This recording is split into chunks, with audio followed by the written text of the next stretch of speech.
Hello दोस्तों, आपके अपने यूट्यूब चैनल शाना ऑनलाइन में आप सभी का स्वागत है।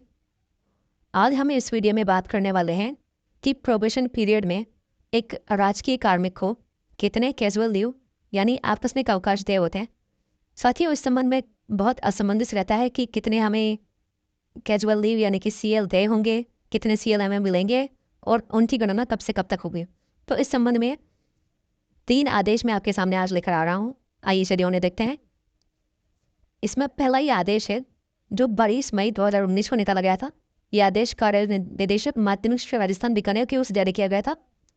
इसमें लिखा है, राजस्थान सिविल सेवा पुनर्विक्षित वेतन नियम 2017 की अनुसूची 4 की टिप्पणी संख्या 4 के अनुसार probationer trainee shall be eligible for casual leave of 15 days in a calendar year and for period of less than a calendar year. It shall be admissible in proportion on the basis of complete months. इसका अर्थ यह है कि एक कार्मिक जो probation में चल रहा है, आप 2 साल का प्रोबेशन राजस्थान में होता है, तो उसे 15 CL एक कैलेंडर वर्ष में दे होंगे, ठीक है। और अगर मान लीजिए उसकी सेवा पूरे 1 वर्ष की नहीं होती है, तो मान लीजिए किसी की ज्वाइनिंग जो है वो जुलाई के बाद होती है या वर्ष के बीच में होती है, तो प्रत्येक 1 माह की सेवा पूर्ण होने पर उसे 1.25 CL यानी कि कैजुअल लीव वो अर्जित करता है और उसका उपभोग वो कर सकता है। कैलेंडर ईयर जनवरी से दिसंबर होता है। इस आदेश के अनुसार कैलेंडर ईयर उन्होंने क्या बताया था, जनवरी से दिसंबर बताया था। अतः उपरोक्त अनुसार आकस्मिक अवकाश कैलेंडर वर्ष में ही स्वीकृत किया जा सकता है। आकस्मिक अवकाश चालू कैलेंडर वर्ष में ही स्वीकृत किया जा सकता है। इसका अर्थ यह है कि जैसे मान लीजिए आपको 30 दिसंबर की अगर कैजुअल लीव लेनी है इस आदेश के अनुसार, तो वो आपको 30 दिसंबर से पहले ही स्वीकृति उसकी लेनी होती है। 31 दिसंबर को भी उसकी स्वीकृति ले जा सकती है।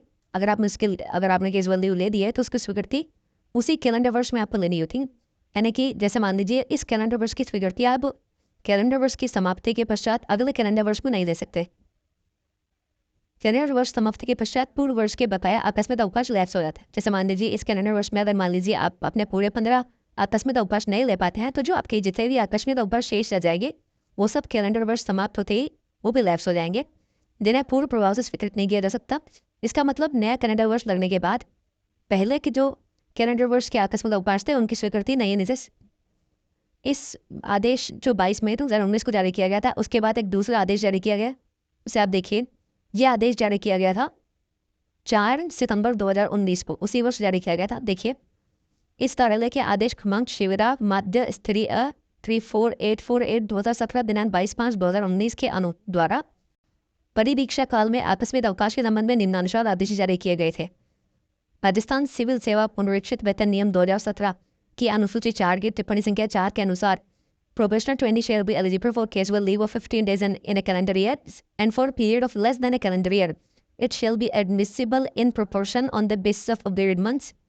आकस्मिक अवकाश, जैसा कि मैंने आपको पहले बताया था कि अंदर दिन का आकस्मिक अवकाश आपको मिलेगा और 1 वर्ष से कम सेवा पर प्रत्येक पूर्ण माह पर आपको 1.25 कैजुअल लीव यानी कि आकस्मिक अवकाश अर्जित करेंगे आप। आकस्मिक अवकाश जनवरी से दिसंबर तक 2 की अवधि को कैलेंडर वर्ष मानकर स्वीकृत करने के निर्देश जारी किए गए थे। उक्त आदेश को राजस्थान सेवा नियम 1951 खंड द्वितीय के परिशिष्ट 1 के प्रावधान अनुसार संशोधित किया जाकर शैक्षिक विभागों विश्रामकालीन विभाग के शैक्षणिक कर्मचारियों के लिए आकस्मिक अवकाश के लिए कैलेंडर वर्ष 1 जुलाई से 30 जून रहेगा। तो इस आदेश में सरकार ने क्या किया कि आकस्मिक अवकाश की संख्या तो वही 15 ही है, लेकिन जो समय था पहला 1 जनवरी से 31 दिसंबर था, उस सबका परिवर्तन करके 1 जुलाई से 30 जून तक कर दिया गया। विभाग में कार्यरत परिवीक्षाधीन शिक्षकों एवं नियमित शिक्षकों के वर्ष के संबंध में राजस्थान सेवा नियम 1951 खंड द्वितीय के परिशिष्ट 1 के तत्संबंधित प्रावधान समान रूप से लागू है। ठीक है साथियों, ये दूसरा आदेश हमें जारी किया गया। इसमें आपको एक और ज़्यादा क्लैरिटी आ रही है कि आकस्मिक अवकाश 15 दिन के रहेंगे और उनकी गणना 1 जुलाई से 30 जून के मध्य के अनुसार की जाएगी। इसके कुछ समय पश्चात एक तीसरा आदेश जारी किया गया। देखिए आप, जो जारी किया गया 18 सितंबर 2019 को, इसे भी निदेशक महोदय द्वारा ही जारी किया गया। अब इसमें देखिए कि क्या बदलाव किया गया। परिवीक्षा अवधि में आकस्मिक अवकाश की तीव्रता के संबंध में इसमें सेम वही टिप्पणी रखी गई कि 15 दिन का आकस्मिक अवकाश ही आपको दिया जाएगा और इसमें 1 जुलाई से 30 जून तक जो पुराना आदेश जारी किया गया था उसका भी विवरण दिया गया है। इसमें एक जो नई लाइन जोड़ी गई है वो यह है कि अब इस कार्यालय के आदेश दिनांक 4/9/2019 द्वारा परिवीक्षाधीन कार्मिकों के 22/5/2019 के द्वारा संशोधित आदेश से पूर्व में स्वीकृत आकस्मिक अवकाश के आदेश को बहाल करने का संशोधित आदेश संबंधित कार्यालय अध्यक्ष द्वारा जारी किया जाकर प्रभावित कार्मिकों को देय एरिया राशि का नियमानुसार भुगतान यह वसूलने की कार्यवाही ड्यू टू स्टेटमेंट के आधार पर सुनिश्चित किया जाए।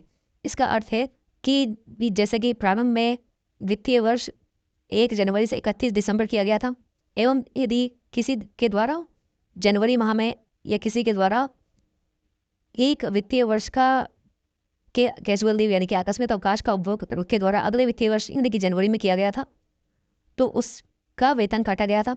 तो इस आदेश के अनुसार इसमें नया नियम यह ऐड किया गया कि वित्तीय वर्ष की गणना जो है 1 जुलाई से 30 जून की जाए, और ये जो कैलेंडर वर्ष चेंज किया गया है, कैलेंडर की डेट चेंज की हुई है, यदि इस परिवर्तन के कारण किसी का वेतन काटा गया अथवा किसी को वेतन नहीं किया गया तो उसका जिसका वेतन काटा गया उसको भुगतान किया जाए, एवं जिसका वेतन नहीं लिया गया उससे वसूली की कार्रवाई की जाए।